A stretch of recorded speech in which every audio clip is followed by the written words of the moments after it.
Romper also means to wear out.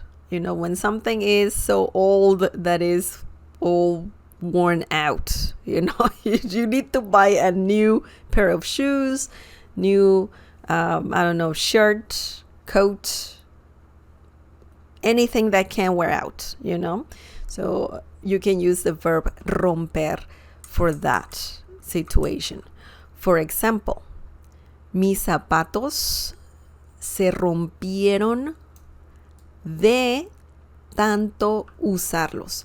Mis zapatos se rompieron de tanto usarlos. This means my shoes wore out from wearing them so much. Ooh, it happens. It happens to me quite often. Mis zapatos, zapatos, shoes, mis, my. Okay, and that's because we're talking about shoes, plural.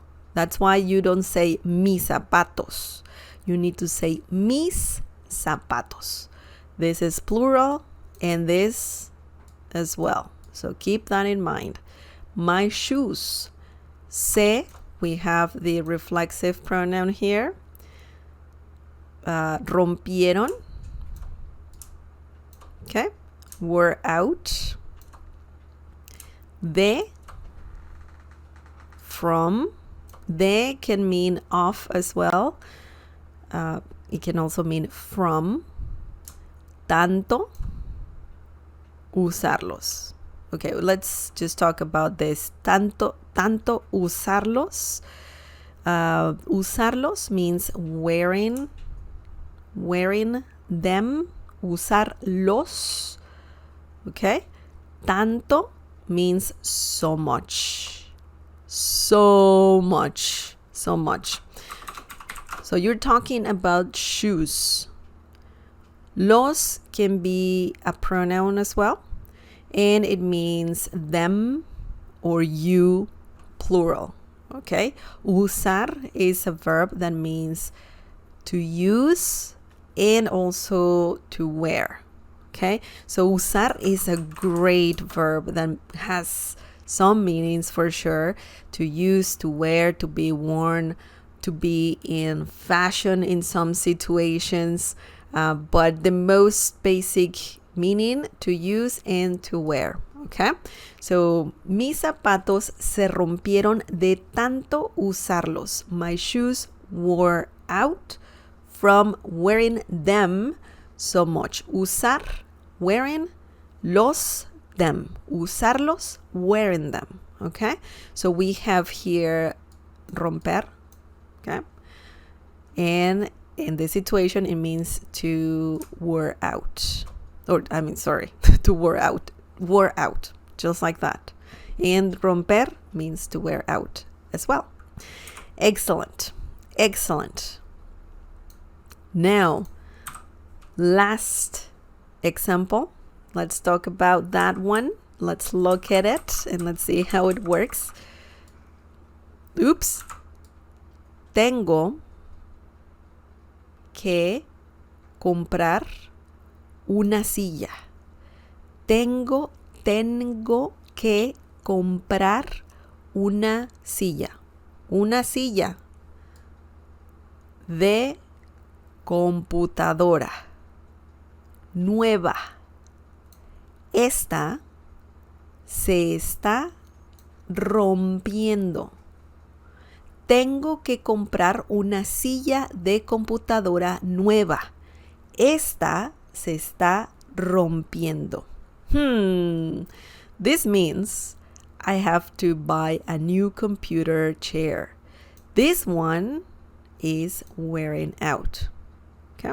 So it happens. Anything can wear out, Specifically, we're talking about physical things, tangible things. We're not talking about feelings or the way you feel, when you're feeling tired of something. No, we're not talking about that. We're talking about physical stuff.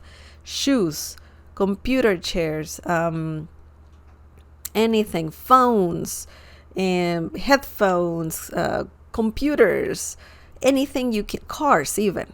Okay, so you can talk about that and use the verb romper if you want to say to wear out. Now let's break this down. Let's break this sentence down. It's a long one. It's a very long one, but it's not that complicated. Tengo means yo tengo. You don't need yo, remember? You don't need yo. You can just say tengo. Tengo, I have. Okay?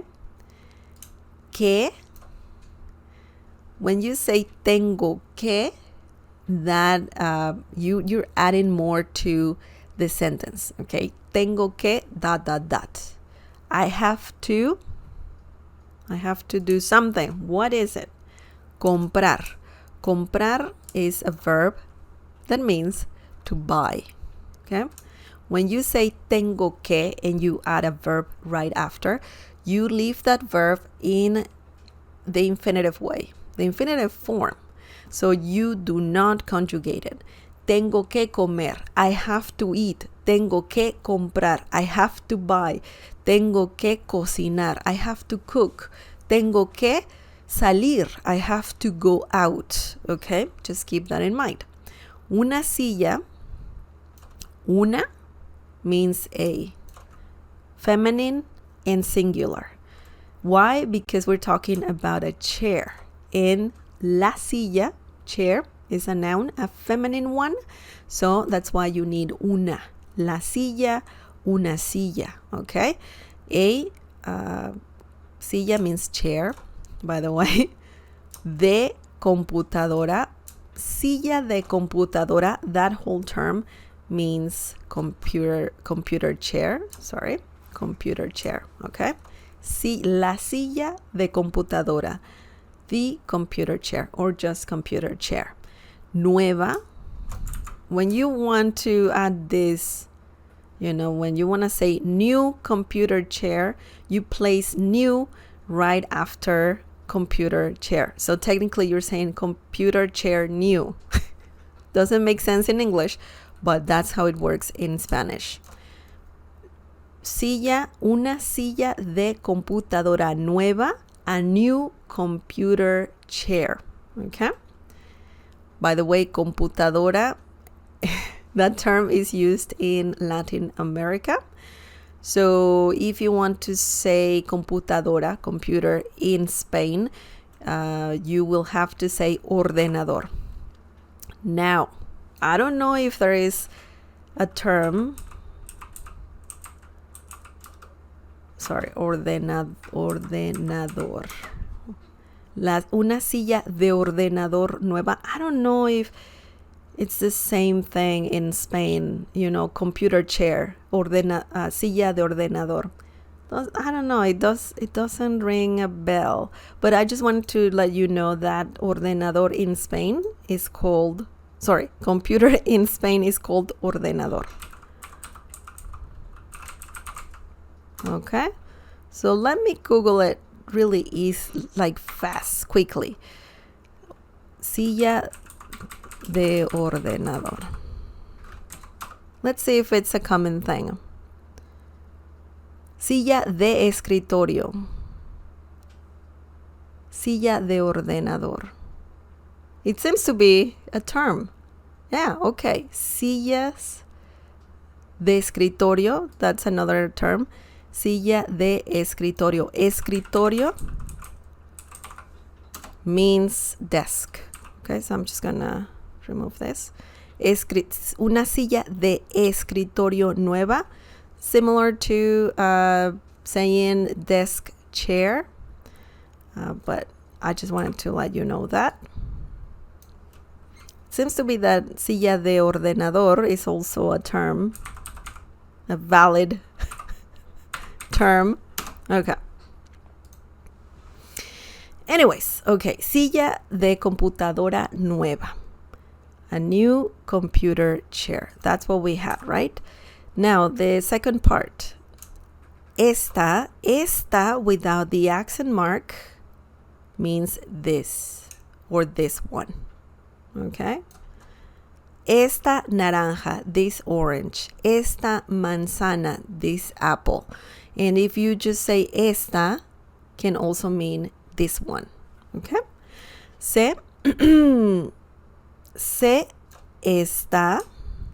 We have esta again, but with an accent mark. And that means that is the verb to be, okay?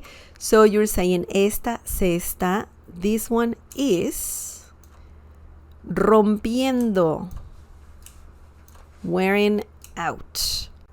Gerund, rompiendo, rompiendo, wearing out. Se is a pronoun. When you say esta se, that's a common thing that happens in Spanish. And it's like saying this itself. It makes no sense, but that's how it works in Spanish. Esta se está. And specifically when using estar. Se está. Me estoy. Te estás. So estar can work with reflexive pronouns. For example, when I say me estoy arreglando, I'm getting dressed. Arreglando means, it means to fix, but it also means when you're getting ready. I'm getting ready. That's similar to that. Me estoy enojando. I'm getting angry.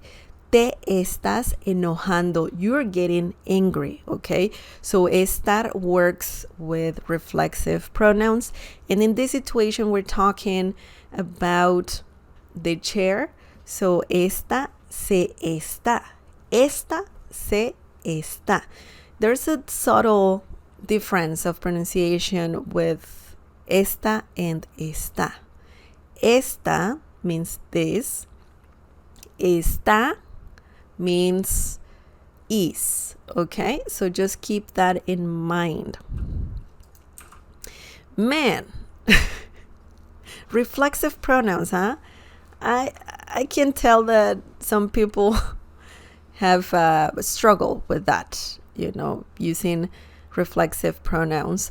And technically, this verb can be reflexive, romperse. So when you see this term, as I said at the beginning of the lesson, when you see these two letters, it means that the verb can be reflexive. Romper or romperse. Okay? So do you guys have any questions? Remember, romperse means to wear out.